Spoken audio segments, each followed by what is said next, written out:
Hello दोस्तों, Jharkhand talk में आपका स्वागत है। ये झारखंड जीके एमसीक्यू सीरीज का दूसरा सेट है। इसमें हम झारखंड के हिस्ट्री से रिलेटेड क्वेश्चंस को डिस्कस करेंगे। तो चलिए शुरू करते हैं झारखंड हिस्ट्री एमसीक्यू सीरीज का सेट नंबर 2। पहला क्वेश्चन है, झारखंड में आबकारी कर कब लगाया गया था? आबकारी कर मतलब होता है एक्साइज टैक्स। एक्साइज टैक्स, इसे आप उत्पाद शुल्क या उत्पाद कर भी बोल सकते हैं। अंग्रेजों के द्वारा ये कर 1824 में लगाया गया था और इस आबकारी कर के अंतर्गत हणिया पर एक टैक्स लगाया गया था। हणिया जो कि एक पेय पदार्थ है, झारखंड में आप सबको पता ही होगा। यहाँ के पर्व त्योहारों में इसकी पूजा भी की जाती है और काफ़ी ज़्यादा इसको पिया भी जाता है। अभी अगर आप गांव के इलाकों में जाएंगे तो वहाँ रोड या सड़क किनारे भी इसकी काफ़ी ज़्यादा बिक्री होती है। तो इसी हणिया पर आबकारी कर के अंतर्गत एक कर लगाया गया था, उसका नाम है पतचुई कर। पतचुई कर ये लगाया गया था हणिया पर। मतलब कि इस कर के बाद अब हणिया बेचने या पीने के लिए टैक्स देना होता था। लेकिन फिर आदिवासियों के द्वारा काफ़ी ज़्यादा विरोध किया गया, क्योंकि हणिया जो था ये उनका मुख्य पेय पदार्थ था। तो इसके 2 साल बाद ही 1826 में इस पूरे आबकारी कर को हटा दिया गया, मतलब कि इसे समाप्त कर दिया गया। तो आबकारी कर लगाया गया था 1824 में। तो इस क्वेश्चन का आंसर हो जाएगा ऑप्शन बी 1824। और आपको ध्यान रखना है कि 1826 में यानी कि 2 साल के बाद ही इसको हटा दिया गया था। और ये 1837 इसमें विल्किंसन रूल लाया गया था। इसके बारे में हम आगे भी डिस्कस करेंगे, ये बहुत ज़्यादा इंपॉर्टेंट है, आपको ईयर याद रखना है 1837। दूसरा क्वेश्चन है, झारखंड के कोल्हान क्षेत्र में विल्किंसन रूल कब लागू किया गया था? तो अभी हम इसी की बात कर रहे थे। ये विल्किंसन रूल थॉमस विल्किंसन के नाम पर है, क्योंकि इन्हीं की सलाह पर यह विल्किंसन रूल बनाया गया था। तो इस क्वेश्चन का आंसर है ऑप्शन सी 1837। 1837 में ये विल्किंसन रूल लाया गया था, मतलब लागू किया गया था। और 1833 की बात करें तो इसमें भूमिज विद्रोह हुआ था। भूमिज विद्रोह 1833 में हुआ था। ये गंगा नारायण सिंह के नेतृत्व में किया गया था। गंगा नारायण सिंह, इसीलिए इसे गंगा नारायण का हंगामा भी कहा जाता है। भूमिज विद्रोह को गंगा नारायण का हंगामा भी कहा जाता है, क्योंकि ये जो भूमिज विद्रोह है ये गंगा नारायण सिंह के नेतृत्व में किया गया था। कहीं कहीं पर आपको इसका ईयर 1834 भी मिलेगा, तो आपको ऑप्शंस पे ध्यान रखना है। अगर 1834 हो तो 1834 पे टिक कर सकते हैं। और 1855 में संथाल विद्रोह हुआ था। इसको संथाल हुल भी कहा जाता है। संथाल विद्रोह को संथाल हुल भी कहा जाता है। और यह संथाल विद्रोह सिद्धू खानू के नेतृत्व में हुआ था। तो इसमें पूछा गया था कि विल्किंसन रूल कब लागू किया गया था, तो इसका आंसर है ऑप्शन सी 1837। तीसरा क्वेश्चन है, संथाल परगना क्षेत्र को अति प्राचीन काल में क्या कहा जाता था? तो यहाँ पूछा गया है कि प्राचीन काल में संथाल परगना किस नाम से जाना जाता था? तो राजमहल जो है ये संथाल परगना को ही राजमहल कहा जाता था, लेकिन ये मध्य काल में संथाल परगना को राजमहल कहा जाता था।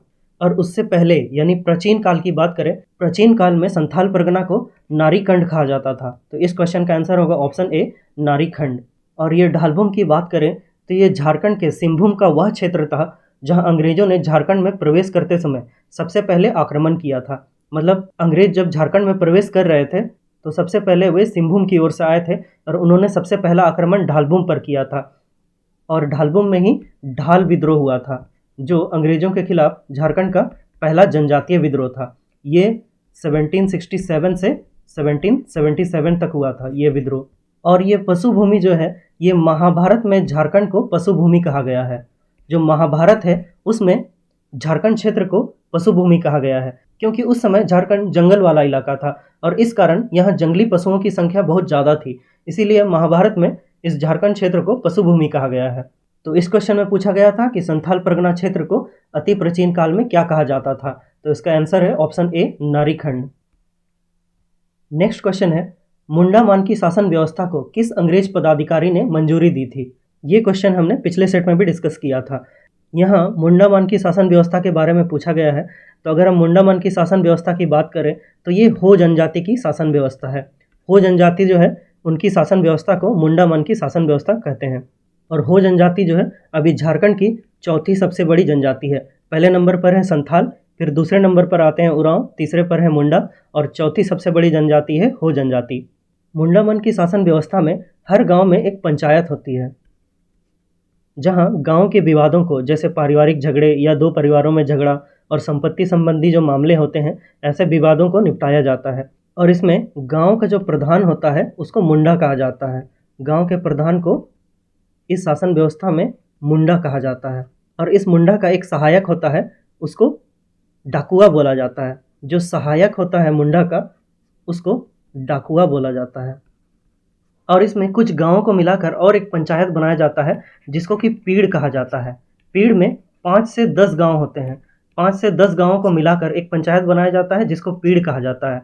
और इस पीड़ का जो प्रधान होता है उसको मानकी कहा जाता है। इस पीड़ के प्रधान को मानकी कहा जाता है।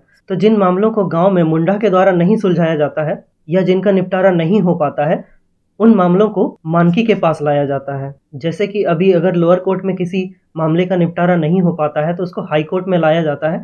ठीक उसी तरह पहले गांव में मुंडा के पास लाया जाता है, अगर वहां पर उसका निपटारा ना हो पाया तो उसे मानकी के पास लाया जाता है। तो इस क्वेश्चन में पूछा गया था कि मुंडा मानकी शासन व्यवस्था जो थी उसको किस अंग्रेज पदाधिकारी ने मंजूरी दी थी। तो इस क्वेश्चन का आंसर होगा ऑप्शन बी, थॉमस विल्किंसन। ये वही थॉमस विल्किंसन है जिसके नाम पर 1837 में विल्किंसन रूल लाया गया था। और ये कैप्टन जैकब कैमक की बात करें तो इसने 1771 में पलामू पर कब्जा किया था और गोपाल राय को पलामू का राजा बना दिया था। तो इस क्वेश्चन का आंसर होगा ऑप्शन बी, थॉमस विल्किंसन। तो नेक्स्ट क्वेश्चन है, महाभारत में झारखंड को किस नाम से जाना जाता था। तो अभी हमने इसके बारे में डिस्कस किया था कि महाभारत में झारखंड को पशुभूमि नाम से जाना जाता था, क्योंकि उस समय ये झारखंड का जो इलाका था ये जंगली इलाका था, मतलब कि यहाँ काफ़ी जंगल था। तो इसी कारण यहाँ पर जंगली पशु या जो जंगली जानवर थे वो बहुत ज़्यादा मिलते थे। इसी कारण महाभारत में झारखंड क्षेत्र को पशुभूमि कहा गया था। तो इस क्वेश्चन का आंसर होगा ऑप्शन बी, पशुभूमि। और ये जो पुंडरीक है, महाभारत के ही दिग्विजय पर्व में झारखंड को पुंडरीक देश कहा गया है। तो यहाँ आपको ध्यान रखना है कि अगर पूछा जाता है कि सिर्फ महाभारत में झारखंड को किस नाम से जाना जाता था तो उसका आंसर होगा पशुभूमि। लेकिन अगर क्वेश्चन आता है कि महाभारत के दिग्विजय पर्व में झारखंड को किस नाम से जाना जाता था तो उसका आंसर होगा पुंडरीक देश। और ये कुकुटलाड़, ये एक चीनी यात्री था जिसका नाम था फाहियान। ये जब झारखंड क्षेत्र में आया तब इसने झारखंड क्षेत्र को कुकुटलाड़ कहा था। और ये मुरंड जो है, ये वायु पुराण में, जो वायु पुराण है उसमें झारखंड क्षेत्र को मुरंड कहा गया है। तो ये सब जो नामकरण है ये सब आपको याद रखना है, ये काफ़ी बार एग्जाम में पूछा जाता है। और इसके अलावा ये बता दूं कि जो विष्णु पुराण है, विष्णु पुराण में झारखंड को मुंड कहा गया है। और उसके अलावा जो भागवत पुराण है उसमें झारखंड को किक्कट प्रदेश कहा गया है, किक्कट प्रदेश। तो एग्जाम में कई बार ऐसा क्वेश्चन पूछा जाता है, तो ये सब आपको याद रखना है। तो इस क्वेश्चन में पूछा गया था कि महाभारत में झारखंड को किस नाम से जाना जाता था, तो इसका आंसर होगा ऑप्शन बी, पशुभूमि। नेक्स्ट क्वेश्चन है, 1954 के छोटानागपुर संयुक्त संघ का प्रथम अध्यक्ष कौन था। तो छोटानागपुर संयुक्त संघ की बात करें तो इसकी स्थापना 7 फरवरी 1954 में की गई थी और इसका प्रथम अध्यक्ष सुखदेव महतो को बनाया गया था। और ये राम नारायण सिंह है, ये सुखदेव महतो के बाद अध्यक्ष बने थे। इन्हें छोटानागपुर खेसरी भी कहा जाता है। राम नारायण सिंह को छोटा नागपुर केसरी भी कहा जाता है। और इसके अलावा इन्हें शेर ए छोटा नागपुर भी कहा जाता है, शेर ए छोटा नागपुर। और ये जो छोटा नागपुर केसरी की उपाधि है ये इन्हें महात्मा गांधी के द्वारा दी गई थी। 1940 में जब रामगढ़ में कांग्रेस अधिवेशन हो रहा था, इसी अधिवेशन के दौरान महात्मा गांधी ने इन्हें छोटा नागपुर केसरी की उपाधि दी थी। और 1940 के कांग्रेस अधिवेशन की बात करें तो इसके अध्यक्ष थे मौलाना अबुल कलाम आज़ाद। इसके अध्यक्ष थे मौलाना अबुल कलाम आज़ाद। ये हमारे देश के पहले शिक्षा मंत्री भी थे, जो स्वतंत्र भारत के पहले शिक्षा मंत्री थे वो मौलाना अबुल कलाम आज़ाद थे। और छोटा नागपुर संयुक्त संघ के बारे में और एक चीज़ बता दूं कि 7 अप्रैल 1954 के दिन इनके द्वारा एक 36 पेज की एक किताब जारी की गई थी। 36 पेज की एक किताब थी, उसका नाम था छोटा Nagpur separation, the only solution. इस किताब में अलग झारखंड राज्य की बात की गई थी मतलब कि झारखंड को अलग राज्य का दर्जा देने की मांग की गई थी। तो ये भी काफ़ी इंपॉर्टेंट है, आपको याद रखना है। 7 अप्रैल 1954 को 36 पेज की एक किताब थी, Chotanagpur separation the only solution, और इसे छोटानागपुर संयुक्त संघ के द्वारा जारी किया गया था। तो इस क्वेश्चन में छोटानागपुर संयुक्त संघ के प्रथम अध्यक्ष के बारे में पूछा गया है, तो इसका आंसर होगा ऑप्शन बी, सुखदेव महतो। सुखदेव महतो छोटानागपुर संयुक्त संघ के प्रथम अध्यक्ष थे। और ये शिबू सोरेन की बात करें तो ये हमारे झारखंड के 3 बार मुख्यमंत्री रह चुके हैं। ये 3 बार हमारे झारखंड राज्य के सीएम रह चुके हैं, और 2005 में ये केवल 10 दिन के लिए मुख्यमंत्री थे। मतलब कि सबसे कम समय के लिए भी जो मुख्यमंत्री बने थे झारखंड के, वो शिबू सोरेन थे। और इसके अलावा इनके साथ और 2 नाम आते हैं, एक है विनोद विहारी महतो और दूसरे हैं A.K. राय। इन तीनों के द्वारा 4 फरवरी 1973 में झारखंड मुक्ति मोर्चा यानी जेएमएम, जो अभी झारखंड की सबसे बड़ी राजनीतिक पार्टी है, उसकी स्थापना की गई थी। और जेएमएम के पहले अध्यक्ष बने थे विनोद बिहारी महतो, और शिबू सोरेन जी इसके महासचिव बने थे। तो इस क्वेश्चन का आंसर होगा option B, Sukhdev Mahato. Next question है, हिल असेंबली प्लान किसके द्वारा आदिवासी उन्नति के लिए लाया गया था? तो ये जो हिल असेंबली प्लान है, ये संथाल परगना के पहाड़िया आदिवासी लोगों के लिए लाया गया था। संथाल परगना क्षेत्र के जो पहाड़िया आदिवासी थे, उनके लिए ये हिल असेंबली प्लान लाया गया था, और ये लाया गया था क्लीवलैंड के द्वारा। तो इस क्वेश्चन का आंसर होगा ऑप्शन बी, क्लीवलैंड। और ये वही क्लीवलैंड है जिसको 13 जनवरी 1784 के दिन जो तिलका मांझी है, उसने तीर मारकर इसकी हत्या कर दी थी। तिलका मांझी के द्वारा 13 जनवरी 1784 में इसकी तीर मारकर हत्या कर दी गई थी। तो इस क्वेश्चन का आंसर होगा ऑप्शन बी, यानी कि हिल असेंबली प्लान क्लीवलैंड के द्वारा आदिवासी उन्नति के लिए लाया गया था। नेक्स्ट क्वेश्चन है, तुजु के जहांगीरी में झारखंड के लिए किस शब्द का प्रयोग किया गया है? तो यहाँ पूछा गया है कि तुजु के जहांगीरी में झारखंड के लिए किस शब्द का प्रयोग किया गया था। तो ये जो तुजु के जहांगीरी है, ये जहांगीर की आत्मकथा है। और जहांगीर के बारे में आपको बता दूं कि इनका जो शासनकाल था, ये 1605 से 1627 तक था। और ये जहांगीर वही है जिसने राजा दुर्जन साल जो नागवंशी राजा था, उसको 12 साल के लिए अपनी कैद में रखा था। और जहांगीर ने झारखंड के लिए खोखरा शब्द का इस्तेमाल किया था। तो इस क्वेश्चन का आंसर हो जाएगा ऑप्शन डी, खोखरा। और ये जो मुरंड है, ये वायु पुराण में झारखंड को मुरंड कहा गया है। और ये मुंड, ये विष्णु पुराण में झारखंड को मुंड कहा गया है। और ये किक्कट प्रदेश, ये भागवत पुराण में झारखंड को किक्कट प्रदेश कहा गया है। तो ये नामकरण जो है, ये हमने काफ़ी बार डिस्कस किया है, क्योंकि ये काफ़ी ज़्यादा इंपॉर्टेंट है। आप देखेंगे झारखंड के जो एग्ज़ाम होते हैं, उसमें काफ़ी बार नामकरण से क्वेश्चन पूछा गया है। तो नेक्स्ट क्वेश्चन है, तिलका आंदोलन में प्रचार प्रसार हेतु किसका प्रयोग किया गया था? तो तिलका आंदोलन की बात करें तो ये 1784-85 में हुआ था।